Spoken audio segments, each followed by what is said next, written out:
C'est avec joie que, au nom de mes collègues ici, les experts internationaux de la biométrie, système informatique, la démographie et statistique, que nous avons partagé avec ces partenaires notre constat sur le fait qu'au Bénin, le système utilisé garantit à tout moment l'extraction d'une liste électorale crédible, fiable. Nous avons même ajouté viable, parce que nous sommes face à un fichier électoral dynamique.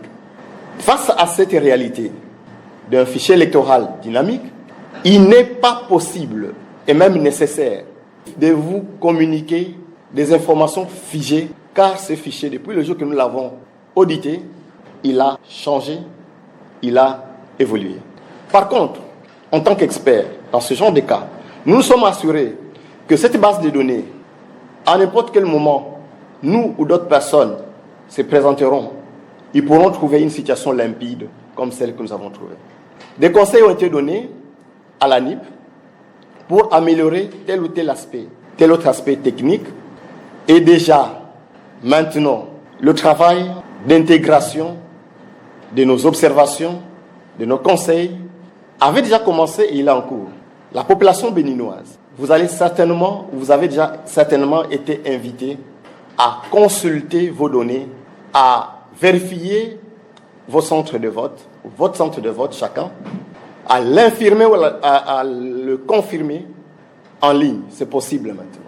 Demain, il sera procédé à l'affichage des listes électorales informatisées provisoires.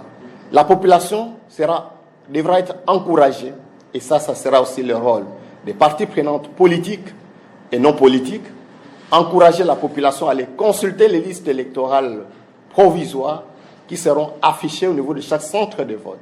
Des préposés de l'ANIP seront responsabilisés et positionnés au niveau des centres de vote pour faciliter la consultation, pour sécuriser l'affichage des listes, mais aussi pour requérir les différentes réclamations liées à cette liste.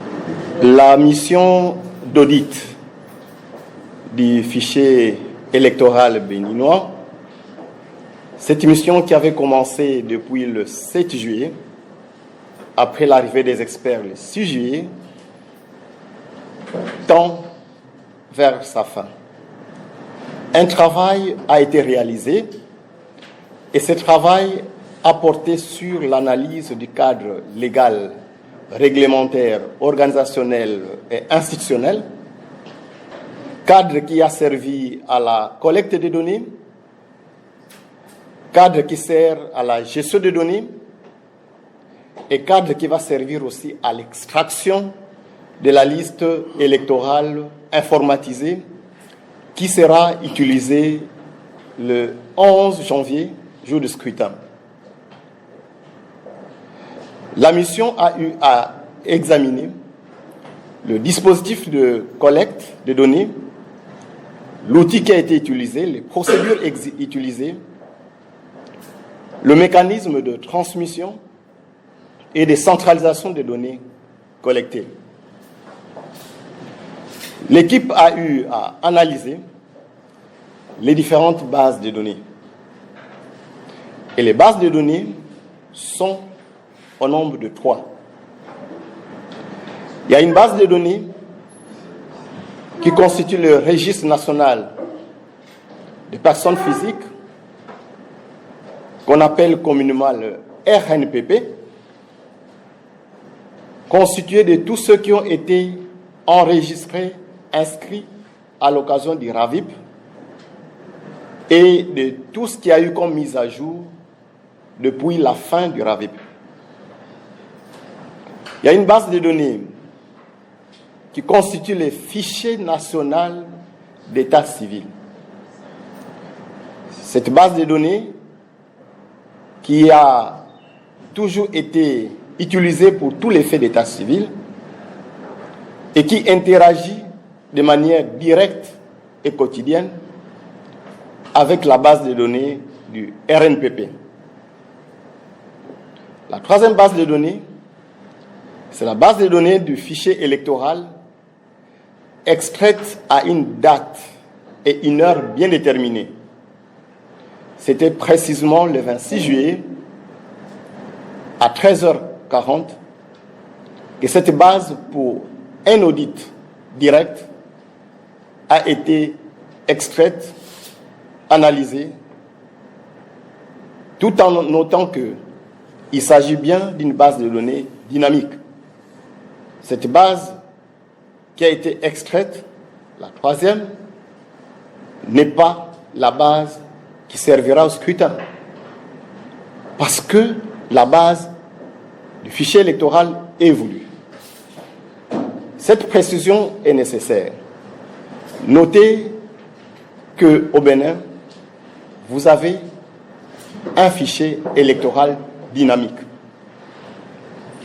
Et donc, au-delà de base, la mission s'est intéressée aux différentes questions entourant la constitution du fichier électoral et la constitution de ses bases.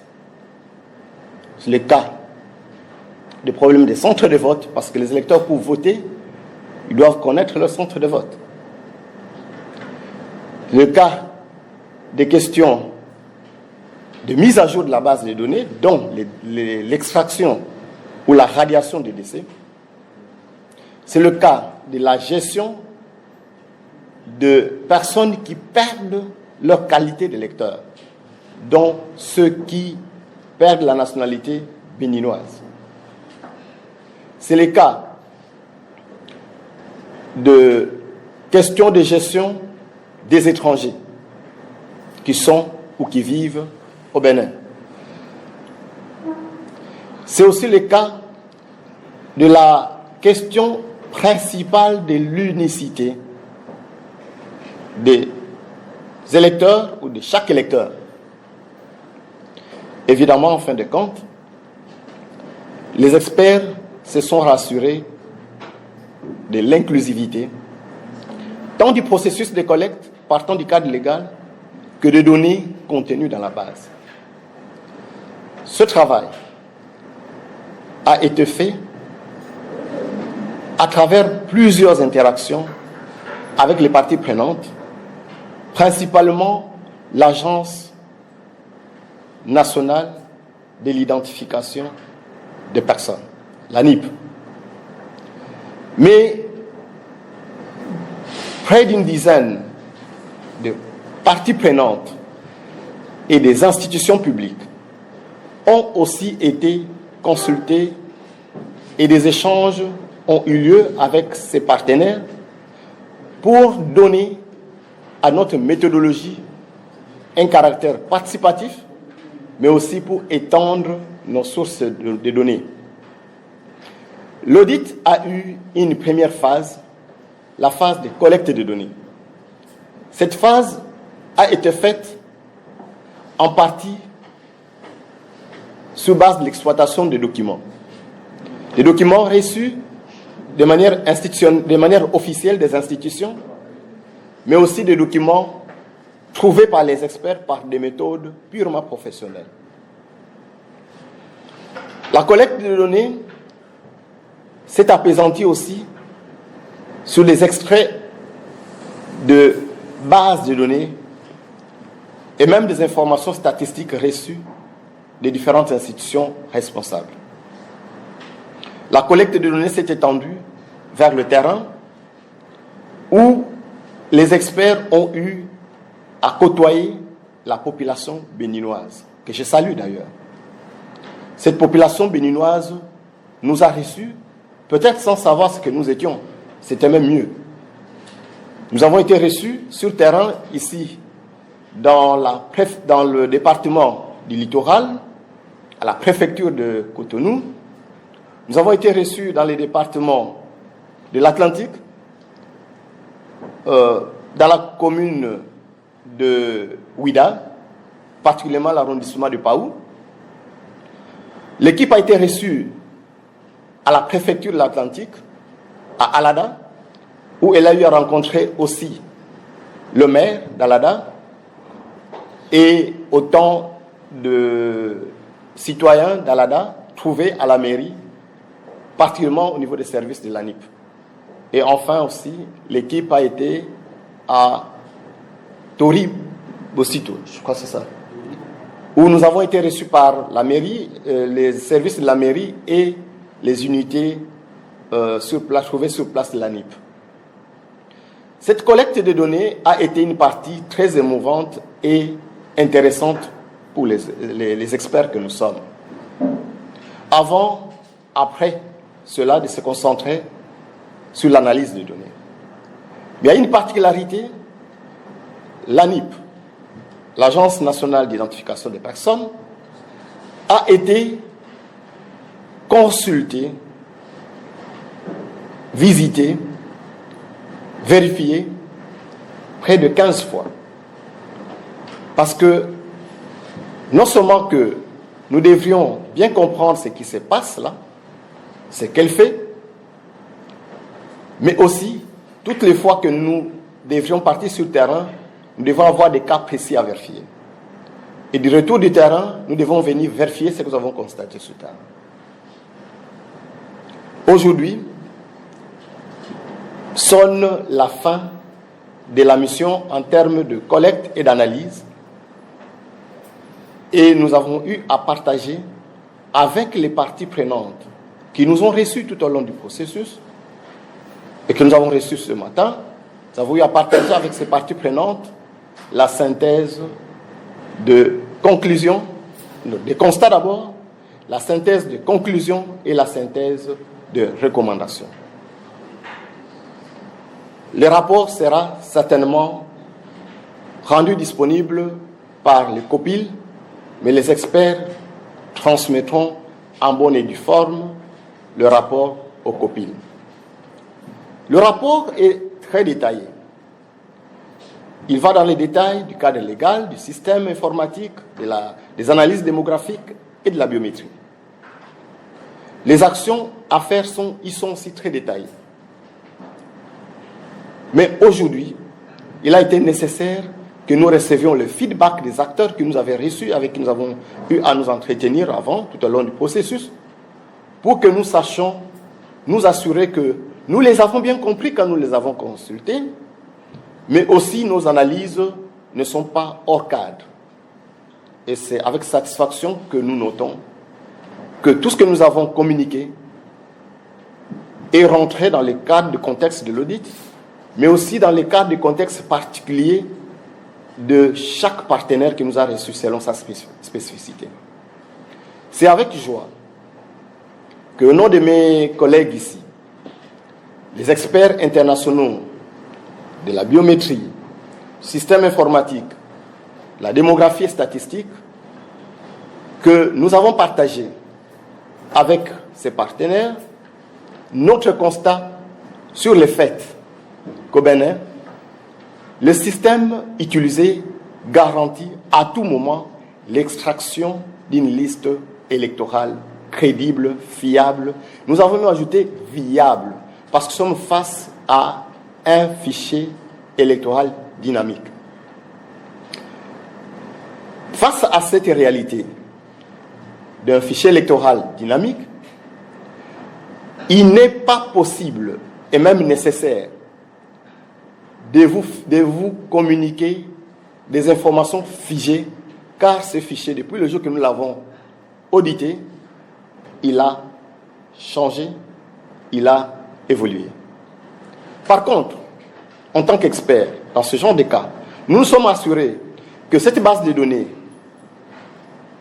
à n'importe quel moment, nous ou d'autres personnes se présenteront, ils pourront trouver une situation limpide comme celle que nous avons trouvée.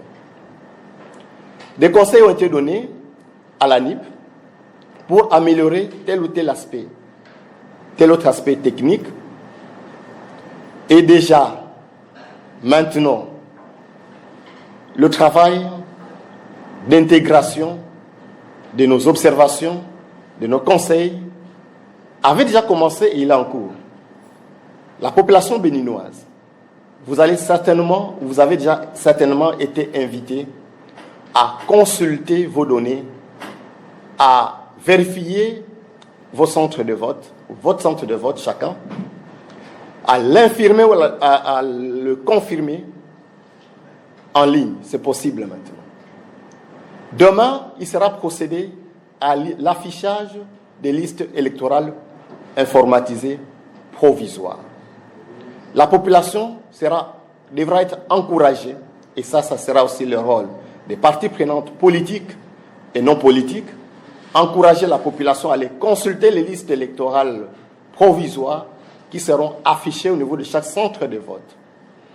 Des préposés de l'ANIP seront responsabilisés et positionnés au niveau des centres de vote pour faciliter la consultation, pour sécuriser l'affichage des listes, mais aussi pour requérir les différentes réclamations liées à cette liste. Dans le délai légal, 60 jours avant le jour de scrutin, la liste électorale informatique sera établie et transmise à la Sénat pour l'organisation de scrutin. Nous avons foi et confiance qu'à la suite de ce que nous avons analysé et vu, et en application de nos conseils et recommandations, cette liste permettra la tenue des scrutins de manière crédible et transparente. Cette transparence, nous l'avons suggérée, recommandée, déjà au moment de la constitution de ces listes par l'ANIP. Cette transparence devra aussi continuer jusqu'au jour du scrutin et dans le mécanisme de publication des résultats électoraux à l'issue du scrutin.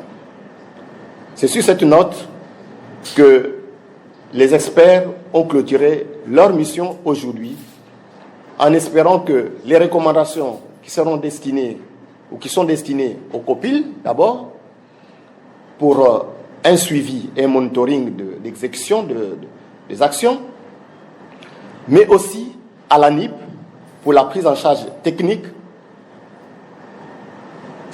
au gouvernement pour l'accompagnement de la mise en œuvre et pour tous les aspects réglementaires, à l'Assemblée nationale pour toutes les questions ayant trait à la législation, aux partis politiques et à la société civile pour tout ce qui est activité de vulgarisation des communications et de surveillance citoyenne, et à la presse que vous êtes pour la communication de la bonne information afin que les uns et les autres se rendent au scrutin avec confiance, en toute sérénité, mais dans la paix pour le bien-être du Bénin.